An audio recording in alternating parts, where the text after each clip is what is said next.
Di hadapan tamu penting dan cangkir teh yang masih mengepul, seorang pria tua berteriak lantang sambil menunjuk karung lusuh. "Beraninya kau melamar anakku dalam keadaan seperti ini? Dasar gembel tak tahu malu." Karung itu dilempar keluar, berserakan di halaman, bersama harga diri yang diinjak tanpa belas kasih. Tak ada yang tahu, pria yang mereka hina hari itu adalah pemilik showroom mobil terbesar se-Semarang. Sebelum cerita ini dimulai, kami sarankan untuk berkomentar dari daerah mana kalian menonton cerita ini, melakukan like dan subscribe, agar channel Dila Story bisa berkembang dan bisa mempersembahkan cerita yang terbaik. Mari kita mulai ceritanya. Langit pagi di desa Kaliboto masih berselimut embun saat suara ayam jantan bersahut-sahutan memecah keheningan. Di tengah ladang yang masih basah oleh embun, seorang bocah laki-laki berusia 8 tahun bernama Raffi sedang membantu ayahnya mencabuti rumput liar di ladang jagung. Tubuhnya kurus, kulitnya legam terbakar matahari, namun matanya menyimpan cahaya tekad yang menyala-nyala. Ayah Raffi, Pak Dirman, adalah buruh tani yang bekerja dari fajar hingga petang dengan upah tak seberapa. Sementara ibunya, Bu Rini, berjualan sayur keliling desa dengan sepeda tuanya yang sering mogok. Hidup mereka sederhana, makan seadanya, bahkan kadang hanya dengan nasi dan garam. Namun dalam keterbatasan itu, Raffi tumbuh menjadi anak yang tidak pernah mengeluh. Ia tahu, keluhan tak akan mengubah apapun. Hanya kerja keras dan doa yang bisa menjadi jalan keluar. Setiap sore, setelah membantu orang tuanya, Raffi akan duduk di pinggir jalan utama desa. Ia memandangi mobil-mobil yang melintas, mulai dari mobil pick-up tua hingga sedan mewah milik pejabat yang lewat menuju kota. Raffi tak pernah bosan menatap roda berputar. Di matanya, mobil-mobil itu bukan sekadar kendaraan, tapi lambang harapan dan keberhasilan. "Ayah," ucap Raffi suatu malam saat mereka sedang makan singkong rebus. "Suatu hari nanti Raffi pengen punya showroom mobil yang paling besar di Semarang." Pak Dirman tertawa kecil. Bukan mengejek, tapi seperti tak percaya anaknya bisa bermimpi setinggi itu. Namun Bu Rini menatap Raffi sambil tersenyum dan berkata pelan, "Kalau kamu terus berdoa dan kerja keras, apapun bisa kamu capai, Le." Raffi menyimpan kata-kata itu dalam hatinya. Ia mulai rajin membaca buku bekas yang dikumpulkan dari sisa-sisa pasar. Ia belajar dari siapapun yang mau mengajarinya, terutama tentang mesin, kendaraan, dan juga jual beli. Saat remaja, ia mulai membantu tetangga mencuci motor dengan upah Rp2.000. Ia juga sering menitipkan air minum botolan di warung-warung kecil sebagai tambahan penghasilan. Tapi kehidupan tidak pernah mudah. Ketika Raffi lulus SMP, keluarganya semakin terhimpit. Ladang yang biasa dikerjakan ayahnya dirampas oleh pemilik tanah. Ibunya jatuh sakit karena kelelahan. Dan Raffi harus membuat keputusan besar. Ia memutuskan merantau ke Semarang saat usianya menginjak 17 tahun. Dengan uang hasil menjual ayam peliharaan terakhir mereka, Raffi berangkat ke kota. Ia tidak tahu harus tinggal di mana, tidak punya kenalan, bahkan tidak tahu akan bekerja sebagai apa. Tapi ia yakin, selama ia tidak menyerah, jalan akan selalu terbuka. Setibanya di Semarang, malam pertama Raffi habiskan di emperan toko yang tutup. Dingin, lapar, dan sendiri. Namun ia menatap bintang malam sambil berbisik, "Ya Allah, jika ini jalan yang harus kutempuh, aku akan terus melangkah." Esok paginya, nasib mempertemukannya dengan Pak Bowo, pemilik bengkel kecil di daerah Banyumanik.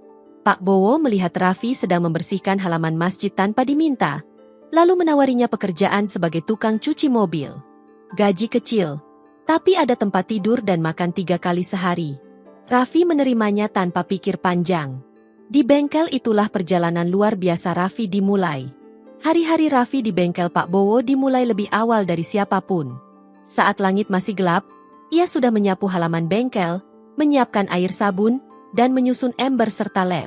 Ia mencuci mobil pelanggan dengan teliti, hingga tak ada satupun sudut yang luput dari perhatiannya. Banyak pelanggan yang awalnya hanya mencuci mobil, akhirnya kembali lagi karena puas dengan hasil kerjanya. Pak Bowo pun mulai mempercayakan lebih banyak hal pada Raffi. Ia diajak belajar tentang mesin, diperkenalkan dengan istilah-istilah otomotif, bahkan sesekali diminta mencatat data penjualan onderdil. Tapi yang paling membekas di hati Raffi adalah saat Pak Bowo berkata, "Kalau kamu ingin sukses, jangan hanya jadi pekerja. Belajarlah berpikir seperti pemilik." Kata-kata itu menancap dalam-dalam di kepala Raffi. Ia mulai mencatat semua jenis mobil, harga pasaran, bahkan belajar bernegosiasi dengan pelanggan. Sambil terus mencuci mobil, ia menyisihkan sedikit demi sedikit gajinya. 3 tahun kemudian, ia berhasil membeli sepeda motor bekas agar bisa mulai keliling dari satu perumahan ke perumahan menawarkan jasa cuci panggilan. Waktu itu, belum banyak orang yang membuka jasa cuci mobil keliling. Raffi memanfaatkan peluang ini dengan cerdik. Ia memasang tulisan di belakang motornya, "Cuci mobil di rumah, bersih dan amanah." Ia juga rajin menyebar selebaran sederhana yang ia cetak dari fotokopi murah. Tak disangka, usahanya berkembang. Dalam waktu setahun, ia mempekerjakan 2 teman lamanya dari kampung yang juga merantau. Mereka membentuk tim kecil yang keliling Semarang membawa alat-alat cuci mobil. Dengan pelayanan yang jujur dan ramah, pelanggan mereka terus bertambah. Suatu hari, salah satu pelanggan tetapnya, seorang pria parubaya bernama Pak Rendra, tiba-tiba menawarinya mobil tua yang sudah tak dipakai. "Raffi, mobil ini sudah lama saya parkir. Kamu rawat dengan baik, jual kalau bisa, hasilnya buat kamu semua," ujar Pak Rendra. Raffi terkejut dan terharu. Mobil itu rusak parah, tapi ia melihat peluang. Ia perbaiki mobil itu dengan bantuan montir kenalannya. Setelah 2 minggu, mobil itu tampak layak pakai. Ia jual dengan harga bersaing, dan laku hanya dalam 3 hari. Dari sana, Raffi mulai fokus belajar jual beli mobil bekas. Ia membeli 1 unit, lalu menjualnya lagi dengan untung kecil. Hasilnya ia putar, beli 2 mobil, kemudian 4. Meski hidupnya masih sederhana, ada kilau semangat yang berbeda dari dalam dirinya. Ia pun menyewa lahan kecil di dekat pasar Gayam Sari, cukup untuk memajang 5 mobil. Ia beri nama tempat itu, Raffi Mobilindo. Awalnya hanya 1-2 orang yang mampir. Namun karena ia selalu jujur tentang kondisi mobil dan tak pernah menaikkan harga seenaknya, nama Raffi Mobilindo mulai dikenal luas. Kunci utamanya adalah kepercayaan. Ia tak pernah menyembunyikan kerusakan kecil pada mobil yang dijualnya. Justru ia menjelaskan dengan jujur, dan bahkan memberi garansi pribadi. Kejujurannya menjadi reputasi yang tak bisa dibeli dengan uang. 5 tahun sejak pertama kali menginjakan kaki di Semarang, Raffi tak hanya punya 1 showroom. Ia memiliki 3 cabang di kota itu, puluhan staf, dan ratusan unit mobil yang terus berputar dijual. Namanya mulai muncul di media bisnis lokal. Banyak yang heran, siapa sangka pemuda berpenampilan sederhana itu dulunya tukang cuci mobil.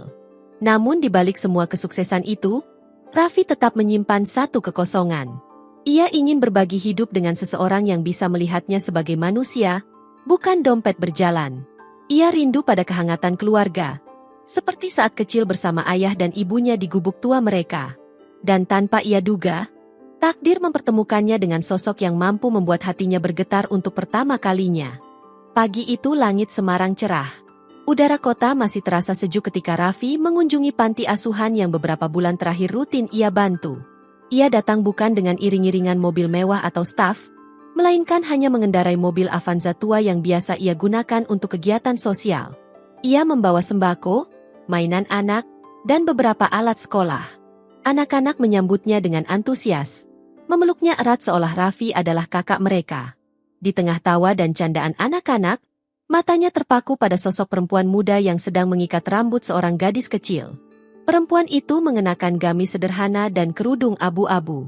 Wajahnya tenang, senyumnya lembut, dan caranya berbicara pada anak-anak penuh kasih sayang. Raffi mendekat dan menyapanya, "Assalamualaikum, Mbak. Sering kesini juga?" Perempuan itu menoleh, tersenyum, dan menjawab pelan, "Waalaikumsalam. Iya, sejak kuliah. Namaku Intan." Dari obrolan singkat itu, Raffi tahu bahwa Intan adalah seorang sarjana hukum, putri dari seorang pengacara ternama bernama Pak Wira. Meski berasal dari keluarga terpandang, Intan tidak sombong. Ia justru lebih senang berada di lingkungan sosial, jauh dari sorotan pesta dan kemewahan. Mereka semakin sering bertemu di kegiatan bakti sosial berikutnya. Raffi selalu menyembunyikan identitas aslinya. Ia tak ingin siapapun tahu bahwa ia pemilik showroom mobil terbesar di kota. Ia hanya memperkenalkan diri sebagai relawan dan pemilik usaha kecil-kecilan. Intan menyukai kesederhanaan Raffi. Ia merasa nyaman dan aman di dekat pria itu. Cara Raffi memperlakukan anak-anak, cara dia bersikap sopan, penuh empati, membuat hati Intan perlahan membuka. Sementara di sisi lain, Raffi merasa semakin kuat dorongan dalam hatinya bahwa Intan adalah wanita yang selama ini ia cari. Namun di balik kehangatan hubungan itu, Raffi tak pernah lupa akan kenyataan. Ia tahu betul siapa ayah Intan. Pak Wira adalah pengacara sukses yang dekat dengan para pejabat, kliennya datang dari kalangan elit. Ia sering muncul di televisi membela nama-nama besar. Seorang tokoh publik yang sangat menjaga citra dan kehormatan keluarganya. Raffi tahu, bila ia datang sebagai dirinya yang sebenarnya, besar kemungkinan Pak Wira akan menerima. Tapi ia belum bisa melupakan pengalaman pahit masa lalu, saat seorang perempuan menolaknya hanya karena ia tampak sederhana. Raffi ingin memastikan bahwa Intan mencintainya sebagai Raffi yang biasa, bukan karena showroom, kekayaan, atau kemewahannya. Dan di saat itulah, sebuah rencana gila muncul di pikirannya. Raffi akan melamar Intan dalam keadaan menyamar. Ia ingin tahu seberapa kuat cinta Intan, dan bagaimana reaksi keluarganya bila ia datang sebagai pria sederhana bahkan tampak seperti gembel. Rencana itu tidak mudah. Ia tahu risikonya besar. Ia bisa kehilangan Intan selamanya. Tapi Raffi adalah pria yang terbiasa hidup dalam tantangan. Ia lebih memilih dihina saat menjadi diri yang paling rendah, daripada dipuja saat menunjukkan kemewahan semu. Suatu malam, setelah menimbang dengan matang, Raffi menuliskan sebuah pesan untuk Intan. Maukah kamu jadi bagian dari hidupku? Aku mungkin bukan siapa-siapa di matamu, tapi aku ingin memperjuangkan kamu sampai akhir. Pesan itu tidak langsung ia kirimkan. Ia menundanya, menunggu waktu yang tepat. Karena bagi Raffi, cinta sejati harus melalui ujian. Dan ujian itu akan segera dimulai. Raffi berdiri memandangi wajahnya di cermin kecil yang tergantung di dinding kamar kos lamanya, kamar yang dulu ia tempati di awal merantau.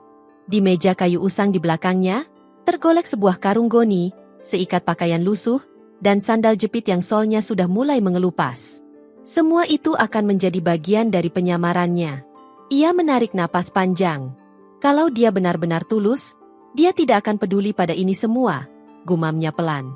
Selama beberapa hari, Raffi tidak menghubungi Intan. Ia ingin menciptakan jeda sebelum momen besar. Di waktu itu, ia menyusun rencana. Ia tahu Pak Wira sering menerima klien di rumah. Ia juga tahu hari Minggu pagi adalah waktu keluarga berkumpul, dan biasanya ada beberapa rekan bisnis yang datang untuk silaturahmi. Hari itulah yang ia pilih. Di malam sebelum hari Minggu, Raffi datang ke sebuah warung kecil dan membeli sebungkus nasi kucing. Ia duduk di trotoar pinggir jalan, mengenakan jaket lusuh dan topi sobek. Ia ingin merasakan kembali kehidupan lamanya. Dingin, keras, dan tidak dipedulikan. Beberapa orang meliriknya dengan tatapan jijik. Seorang anak kecil bahkan berbisik kepada ibunya. "Bu, itu orang gila ya?" Raffi hanya tersenyum getir. Esok, ia akan masuk rumah mewah Pak Wira dengan penampilan seperti ini. Bukan untuk mengemis, tapi untuk melamar anak perempuan yang ia cintai. Minggu pagi datang. Udara masih sejuk saat Raffi tiba di depan rumah megah bercat putih di kawasan elit Semarang. Ia berjalan kaki, membawa karung di pundaknya. Satpam di depan gerbang menatapnya dengan heran. "Mau kemana, Pak?" tanya Satpam curiga. Raffi menjawab pelan, "Saya mau bertemu Pak Wira. Saya diundang." Satpam tertawa kecil, lalu membuka pintu pagar dengan enggan, menganggap Raffi sebagai penghibur yang mungkin disewa untuk lelucon keluarga. Di dalam rumah, suasana cukup ramai. Beberapa pria berdasi duduk di ruang tamu sambil menyeruput kopi. Pak Wira sedang berbicara serius dengan salah satu kliennya, seorang pengusaha properti. Intan sedang di dapur membantu ibunya menyiapkan hidangan. Begitu Raffi melangkah masuk, semua mata tertuju padanya. Suara percakapan langsung terhenti. Seorang pria berkacamata mencibir. Siapa yang bawa gelandangan ke rumah ini?"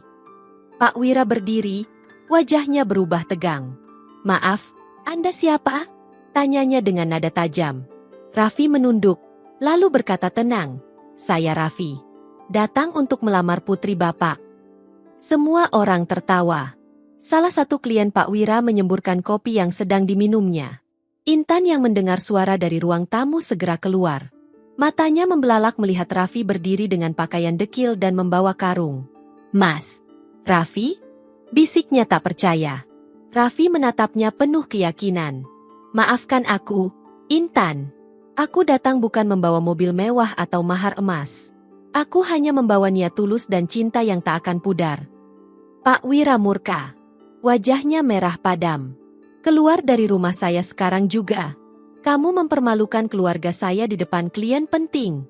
"Intan, masuk ke dalam." Tapi Intan berdiri di tempatnya, terpaku.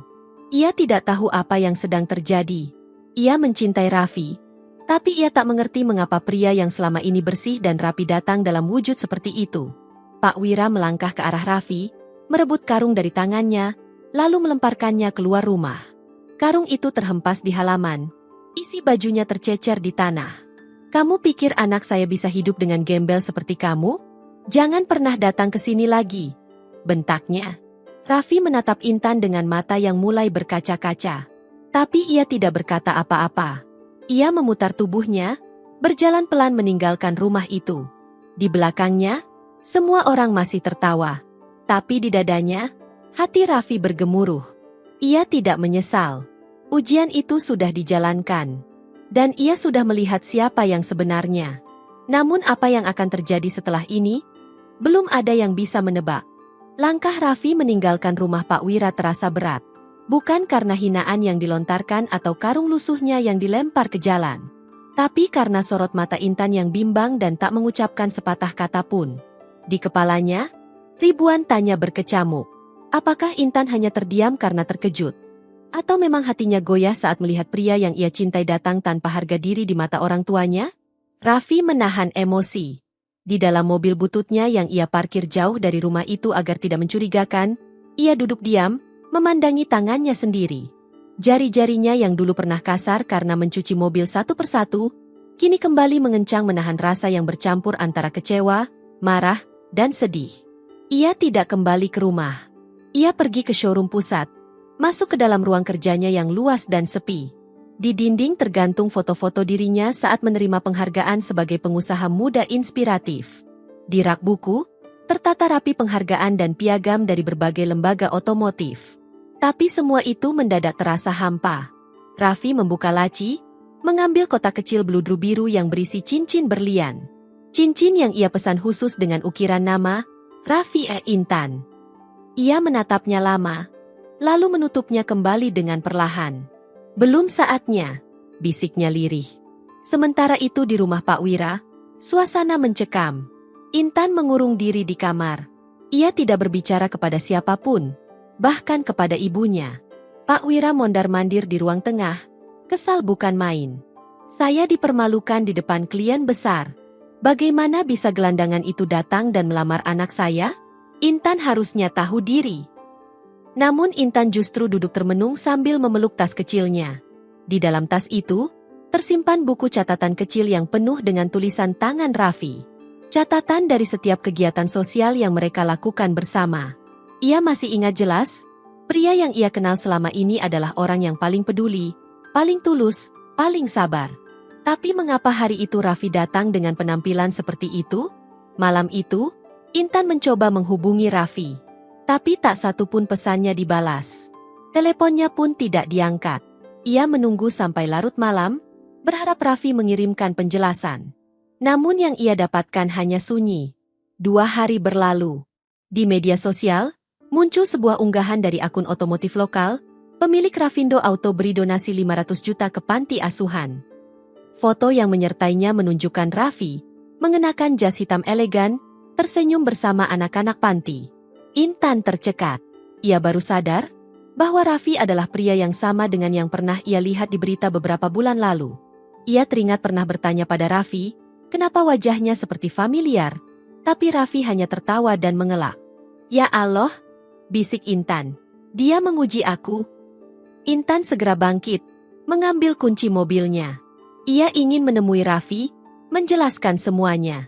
Tapi belum sempat ia keluar rumah, suara ayahnya menggelegar dari ruang tamu. "Intan, jangan berani pergi kemana-mana. Kalau kamu masih memikirkan orang itu, kamu bukan lagi anakku." Intan membeku. Tangannya gemetar. Air matanya menetes. Untuk pertama kalinya, ia dihadapkan pada pilihan yang mengguncang seluruh hidupnya. Sementara itu, Raffi duduk sendirian di atas atap gedung showroom pusatnya. Ia memandangi bintang-bintang di langit. Kalau memang bukan jodohku, aku akan ikhlas. Tapi jika dia datang kembali, aku tidak akan biarkan dia pergi untuk kedua kalinya. Hati keduanya sama-sama bergolak. Namun semesta belum selesai menguji mereka. Senin pagi di showroom pusat Rafindo Auto tidak seperti biasanya. Para karyawan yang baru datang dibuat terkejut dengan pemandangan di pelataran depan. 5 mobil mewah terparkir sejajar. Sebuah Lamborghini hitam metalik menonjol di antara deretan mobil lainnya. Dari dalam mobil itu, Raffi turun dengan setelan jas abu-abu elegan, rambut klimis, dan langkah percaya diri. Manajer pemasaran yang baru saja tiba buru-buru menghampirinya. "Pak Raffi, pagi-pagi sudah datang. Ada yang penting?" Raffi tersenyum singkat. "Siapkan aula showroom. Kita akan kedatangan tamu." Di waktu yang sama, di rumah Pak Wira, suasana juga tidak biasa. Seorang sopir mengenakan seragam rapi berdiri di depan gerbang, membawa undangan dari perusahaan otomotif bernama Rafindo Auto. Pak Wira menerima undangan itu dengan kening berkerut. Ada undangan eksklusif, tes drive mobil sport dan makan siang dengan pemilik showroom? Untuk saya? Gumamnya curiga. Tanpa pikir panjang, ia mengajak 2 kliennya untuk ikut. Mengira itu bentuk penghormatan dari perusahaan otomotif besar yang ingin menjalin kerjasama dengan tokoh penting di Semarang. Mobil mewah yang dikirim khusus menjemput mereka. Dalam perjalanan, Pak Wira membanggakan dirinya di hadapan klien. Perusahaan-perusahaan besar mulai tahu siapa yang harus mereka dekati di kota ini. Namun sesampainya di Rafindo Auto, langkah Pak Wira mendadak terhenti di depan pintu aula besar. Dari kejauhan, ia melihat Raffi berdiri tegap di tengah ruangan, dikelilingi beberapa petinggi showroom. Semua orang menyambut Raffi dengan penuh hormat. Pak Wira mengedipkan matanya, bingung. "Itu bukan Raffi yang tempo hari datang bawa karung?" tanyanya pelan. Seorang wanita yang ikut dalam rombongan menjawab, "Itu Pak Raffi, pemilik showroom mobil terbesar di Semarang. Beliau baru saja masuk daftar 30 pengusaha muda terkaya tahun ini." Wajah Pak Wira memucat. Jantungnya berdegup cepat. Ia menoleh ke kliennya yang tampak terkesima, lalu kembali menatap Raffi yang kini melangkah mendekat. Dengan senyum yang tenang namun menusuk, Raffi menjabat tangan Pak Wira. "Selamat datang di Rafindo Auto, Pak Wira. Suatu kehormatan bagi saya bisa menerima Bapak hari ini." Pak Wira menelan ludah. Tangannya terasa dingin. Ia belum sanggup bicara. Raffi melanjutkan, "Dulu saya datang ke rumah Bapak sebagai pria biasa, dengan niat yang sama mulianya seperti sekarang. Tapi tampaknya, penampilan saya saat itu belum pantas untuk pintu rumah Bapak." Beberapa tamu mulai membicarakan peristiwa itu. Klien Pak Wira yang duduk di belakang mencoleknya dan berbisik, "Pak, ini orang yang Bapak usir dari rumah? Dia pemilik tempat ini." Pak Wira tak menjawab. Matanya mulai memerah. Ia merasa terpukul, tapi juga malu. Hatinya mulai goyah. Semua kata-kata kasarnya kembali terngiang dalam kepala. Saat suasana makin hening, tiba-tiba muncul sosok perempuan dari arah pintu belakang. Intan. Ia berdiri tegak, menatap Raffi dari kejauhan. Lalu melangkah pelan, tanpa ragu, hingga berdiri tepat di hadapan pria yang telah menguji hatinya. "Aku tahu semua ini adalah ujian dan aku lulus terlambat," ucap Intan lirih, menahan air mata. "Tapi kalau kamu masih punya ruang dalam hatimu untuk aku, izinkan aku menebus semuanya." Ruangan sunyi. Semua mata tertuju pada mereka. Raffi menghela napas dalam. Kemudian ia mengeluarkan kotak kecil biru dari saku jasnya, membukanya, dan memperlihatkan cincin dengan ukiran nama mereka berdua. Pak Wira berdiri dari kursinya. Ia melangkah ke depan, lalu menundukkan kepalanya di depan Raffi. "Saya mohon maaf. Saya terlalu sombong menilai manusia dari tampilan luar. Saya malu tapi juga bersyukur, karena kau tetap laki-laki yang penuh hormat meski telah saya hina." Raffi tersenyum. Kali ini bukan senyum yang menahan luka, tapi senyum lega. "Takdir Allah tak pernah keliru, Pak. Saya hanya ingin jadi bagian dari keluarga Bapak sebagai suami dari putri Bapak." Semua orang di ruangan itu berdiri, memberikan tepuk tangan. Tapi bagi Raffi, satu hal yang paling penting kini telah ia genggam. Bukan kekayaan, bukan showroom, tapi hati seorang wanita yang kini memandangnya dengan penuh keyakinan. Pagi itu, kota Semarang diselimuti hawa sejuk yang menenangkan. Di pelataran sebuah villa eksklusif di kawasan Bandungan, tenda putih berdiri megah dengan hiasan bunga melati dan anggrek yang menggantung indah. Namun tidak ada hiruk-pikuk musik keras atau parade tamu berkemeja mahal. Yang terdengar hanyalah suara gamelan lembut dan lantunan syalawat. Raffi memilih pernikahan yang sederhana tapi sakral. Bukan karena tidak mampu membuat pesta mewah, tapi karena ia ingin hari itu menjadi perayaan kebersamaan, bukan pameran kemewahan. Para tamu yang hadir pun bukan para pesohor atau pejabat, melainkan orang-orang yang pernah menjadi bagian penting dalam hidupnya. Pak Bowo, mantan bosnya di bengkel pertama, duduk di deretan terdepan. Anak-anak panti asuhan pun diundang secara khusus dan diberi tempat istimewa. Di sisi lain, keluarga Intan hadir lengkap. Termasuk Pak Wira yang kini tampak jauh berbeda dari sosok arogan beberapa waktu lalu. Ia terlihat tenang, mengenakan beskap hitam dan songkok, sesekali tersenyum saat menyambut para tamu. Saat penghulu mulai memimpin akad, suasana hening. Raffi duduk dengan wajah khusyuk, sementara Intan di balik tabir tampak menggenggam tangannya sendiri, berusaha menahan tangis haru. Saya nikahkan dan saya kawinkan Intan binti Wira kepada engkau, Raffi bin Dirman, dengan mas kawin seperangkat alat salat dan uang tunai 50 juta rupiah, dibayar tunai. Aku terima nikahnya Intan binti Wira dengan mas kawin tersebut, tunai. Tepat setelah ijab kabul terucap, gema takbir menggema. Suara haru dari keluarga terdengar pelan. Beberapa tamu meneteskan air mata, terutama Bu Rini, ibu Raffi, yang kini sudah mulai sehat kembali dan duduk didampingi suaminya. Setelah acara selesai, pasangan pengantin melangkah ke panggung kecil yang dihias penuh bunga putih. Raffi menggandeng Intan dengan penuh bangga. Para tamu berdiri memberi hormat. Tapi satu momen yang mencuri perhatian adalah ketika Pak Wira berdiri dan mengambil mikrofon. Saudara-saudara sekalian, ucapnya lirih namun mantap. Saya berdiri di sini sebagai seorang ayah yang pernah salah menilai.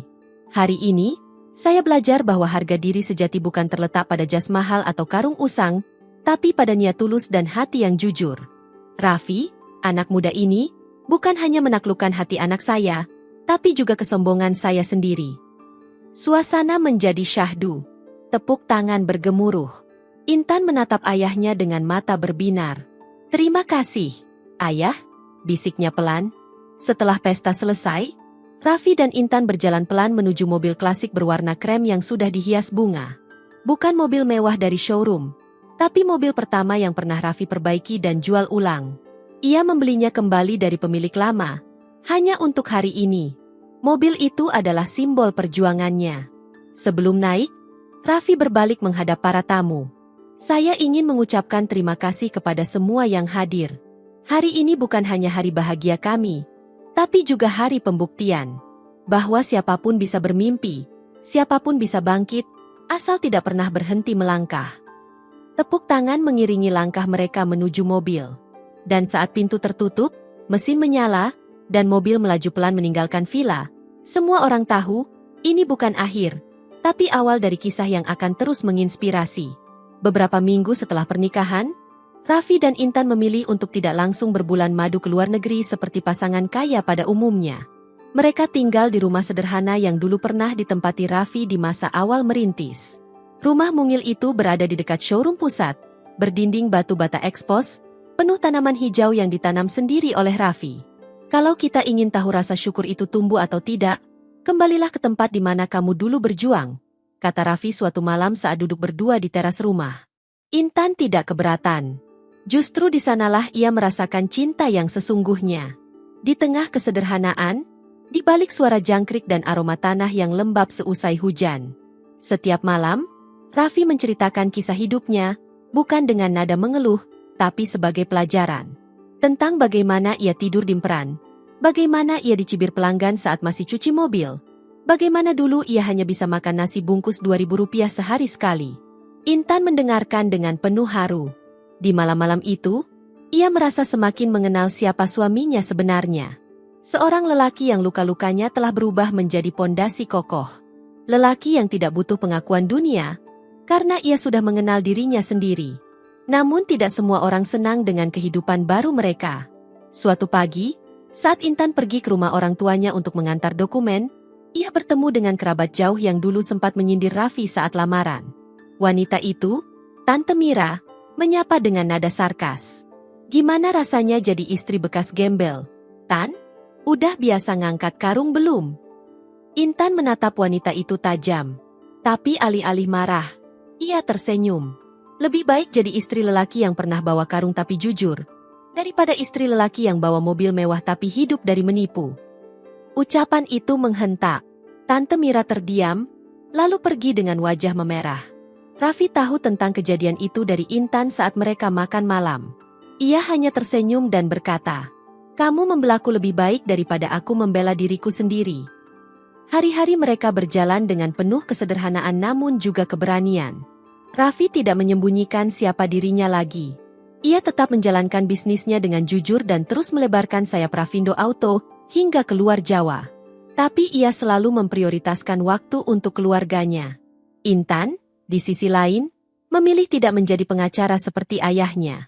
Ia mendirikan lembaga bantuan hukum untuk masyarakat kecil, terutama yang selama ini tidak punya suara di pengadilan. Ia ingin membalas semua keadilan yang dulu sering diukur dengan kekayaan, dengan membantu mereka yang tak punya apa-apa selain kebenaran. Suatu malam, Raffi membawa Intan ke atas atap showroom pusat, tempat ia dulu menatap bintang sendirian. "Kamu tahu, dulu aku duduk di sini, saat merasa kehilangan segalanya setelah lamaran ditolak. Dan sekarang, aku duduk di tempat yang sama tapi bersama kamu," kata Raffi dengan suara berat. Intan menyandarkan kepalanya di bahu Raffi. "Kamu tidak pernah benar-benar kehilangan. Kamu hanya sedang disiapkan untuk sesuatu yang lebih besar." Langit malam Semarang bertabur bintang. Di antara bintang-bintang itu, ada dua hati yang kini tak lagi sendiri. Luka yang pernah ditertawakan, kini berubah menjadi kekuatan. Dan cinta yang pernah diuji, kini tumbuh, mekar, dan meneduhkan. Matahari belum tinggi ketika Raffi dan Intan menempuh perjalanan menuju Kendal. Hari itu adalah hari yang sangat Raffi nantikan. Ia ingin memperkenalkan Intan kepada orang-orang yang dulu hadir dalam hidupnya sebelum kesuksesan menyapa. Bukan hanya orang tua, tapi juga para tetangga yang dulu melihatnya sebagai anak buruh tani biasa. Intan mengenakan gamis biru muda, dengan kerudung senada.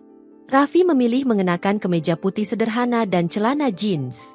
Tidak ada jas, tidak ada rombongan pengawal, tidak ada kemewahan yang menyertai.